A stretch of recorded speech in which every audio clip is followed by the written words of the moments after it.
So you started your new role just a few months into this pandemic and having had to make a global move back to Canada.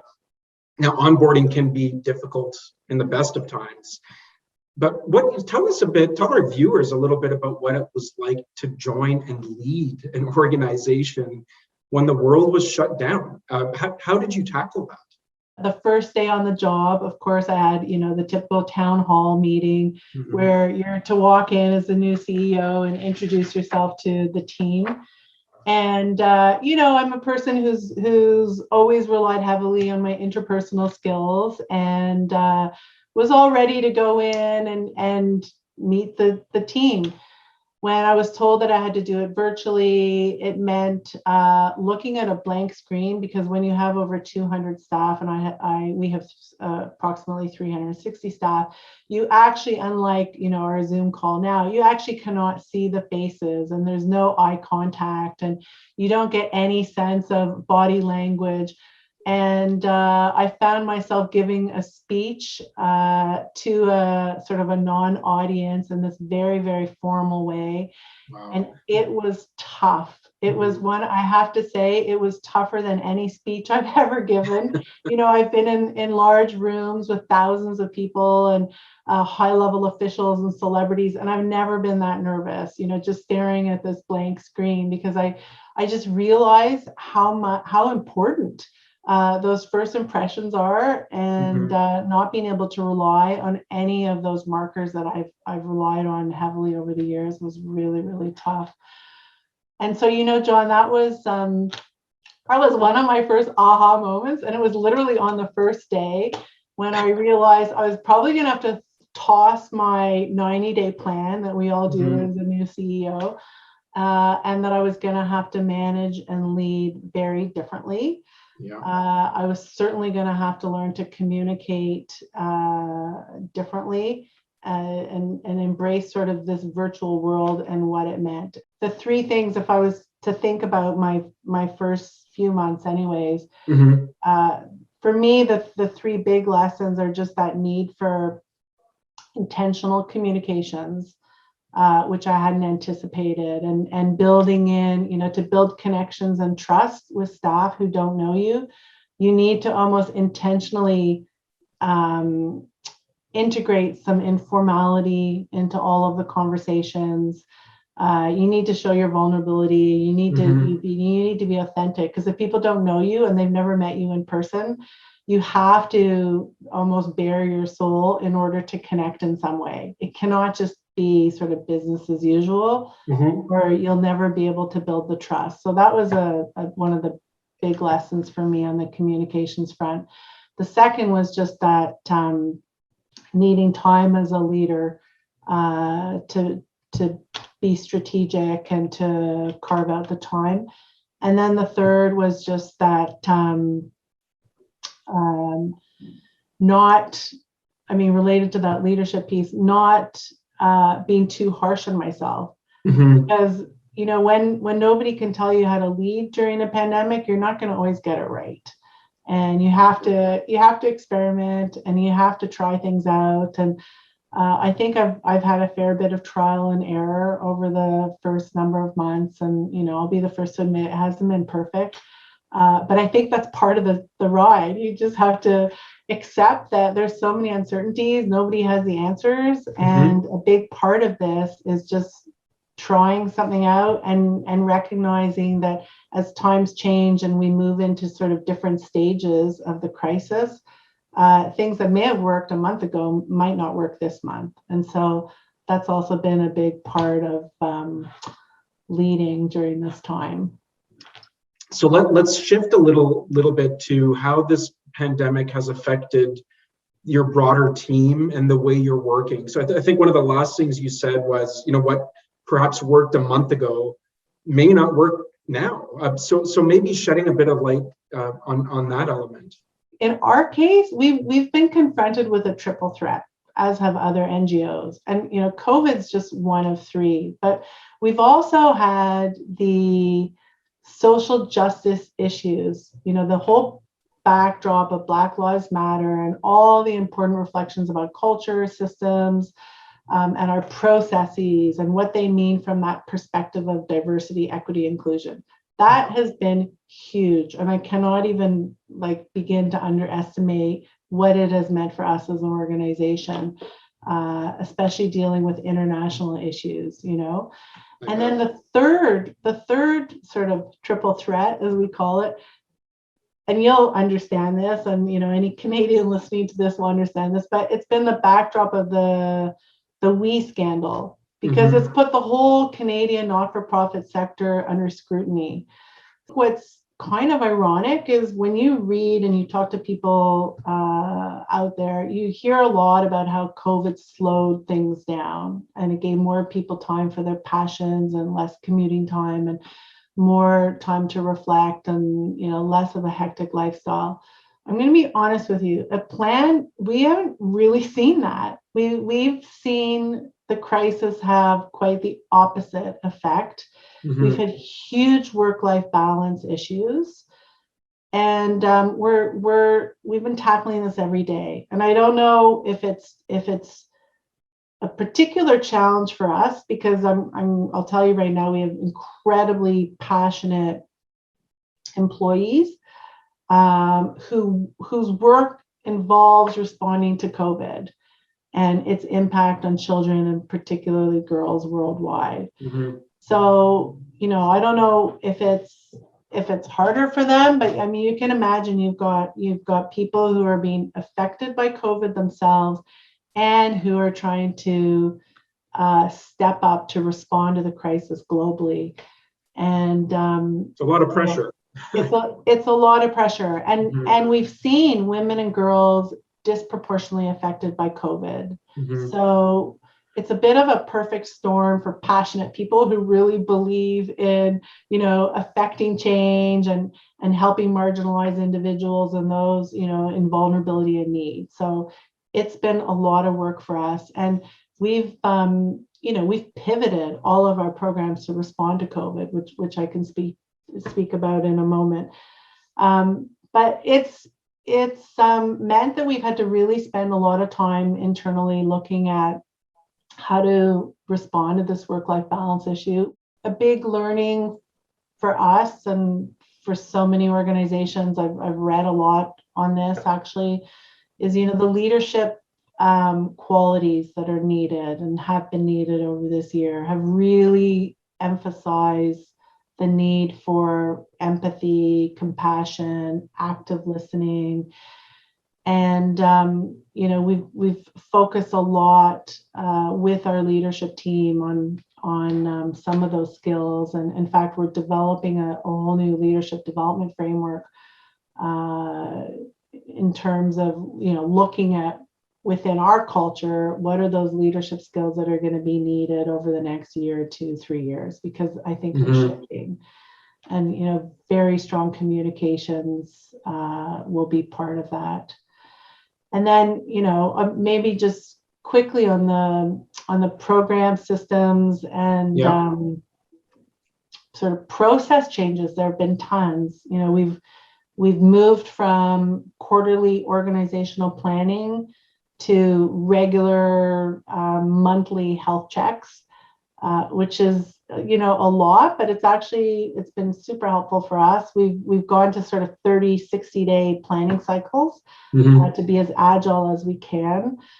Our digital journey obviously continues. So, at first the whole focus was getting our staff online, but now we're really accelerating our work on our donor with our donor journeys, our segmentation. We're doing fundraising online now instead of face-to-face.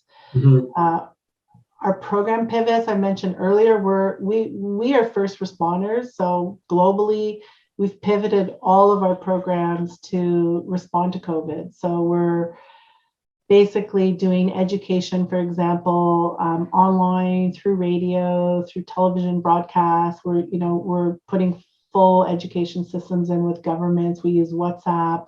We're distributing hygiene kits, PPE, setting up water stations, and we're Exceptional. training. Yeah, we're doing a lot of training community partners and health workers. So it's been a lot on the program side. But then for us here in Canada, I mean, those are our global programs. We've also had to do things very differently because we're no longer traveling. So when we used to go out to our country offices and visit our programs, we would, be doing our reporting and our monitoring and evaluation and everything on the accountability side in order to comply and report to our donors. Mm-hmm. We can't do in the same way. So we've had to learn to do that from a distance. But fortunately, again, our programs are all delivered locally, and they're implemented through local partnerships, and so we've really benefited from our structure Mm-hmm. and our global setup. And I'm feeling very proud that it's just proven that our model is very sustainable, and the model that I think anybody would want to strive for. It's not dependent on, our Canadian office here. I mean, obviously we help with marketing and fundraising and whatnot, but if anything, the border closures and the lockdowns have just reinforced that local sustainable development and how well it's doing. There are so many moving parts and so many things to consider, whether it's about how you deliver your programs, the qualities that are being sought after in CEO leadership today, that are, I think the elements of empathy, internal communication, active listening have always been important, but they have, to your point, been amplified, and I think they've moved up higher on the must-have list versus the nice to have, or we can work on that with the CEO. So thank you for sharing that.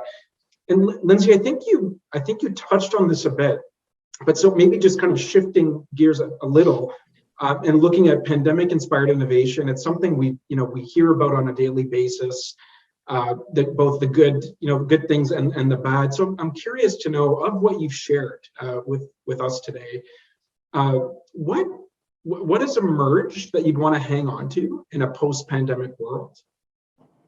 That's a great question. And I have, you're right, I've mentioned some of them because when I think back on the year, and actually I'm today drafting something for the board, 1 year into COVID and what has it meant for plan, there are a ton of silver linings. And, I'm really super proud of just how adaptable we've been when pushed. I mean, we were like everybody, but we were forced to move quickly, but we actually managed. So I'm pretty proud of it. And not only did we manage, but a lot of the systems that we've put into place, like you've just alluded to, will stick because we've come to realize that, Plan International is a large organization. We're 75 years old, 80 years old.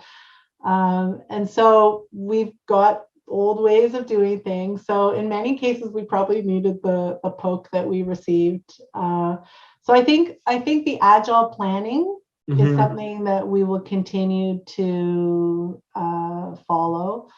The organizational setup. So we will, and I know I am not the only one speaking to this, everybody is, but we will never go back to the office setup that we had before.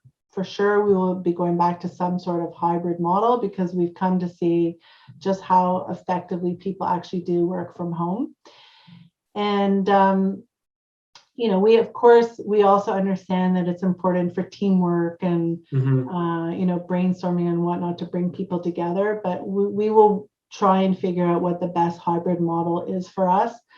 And who knows what the typical workday will look like in the future. It may not be, we've also seen people working in different times, after they put their kids to bed, before they put their kids to bed. So we've also seen it's more about the deliverable than it is, the actual working hours.